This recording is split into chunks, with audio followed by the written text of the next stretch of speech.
ఇప్పుడు సర్పంచ్గా గెలిచి కొన్ని ఇప్పుడు అంటే నేను అభివృద్ధి పనులతో పాటు కొన్ని సేవా కార్యక్రమాలు కూడా చేద్దాం అనుకుంటున్నా. ఎలాంటి సేవా కార్యక్రమాలు చేస్తాను? అంటే ఇప్పుడు మా విలేజ్ కి ఒకటి నేను అంబులెన్స్ పెట్టాలనుకుంటున్నా. నేను గెలిచిన నెల రోజుల్లోనే అంబులెన్స్. అంటే ఇక్కడ లేదా మా విలేజ్ కి అంబులెన్స్ లేదు కాబట్టి నేను అంబులెన్స్ పెట్టాలనుకుంటున్నా.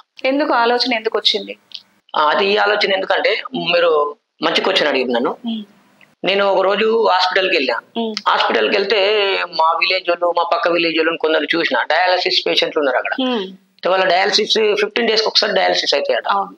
అంటే కొందరు యంగ్ వాళ్ళు ఉన్నాలేమో ఏం కాదు, కానీ కొందరు ఏజ్ పర్సన్ వాళ్ళని తీసుకెళ్లి ఒక ఆమె ఉంటది ఆమె తీసుకురాలేక ఇబ్బంది. అయితే నేను వాళ్ళని చూసిన, వాళ్ళు వచ్చి ఒక ఆటో అడిగితే ఆటోలో కూర్చుండలేక ఇబ్బంది పడుకుంటా వచ్చే సిచ్యువేషన్ చూసినా కాబట్టి నాకు అనిపించింది అప్పుడే మొదటిగా ఆలోచించుకున్నారు నేను కూడా ఇట్లా మనం ఇద్దామని మా మిసెస్ తో డిస్కషన్ చేసి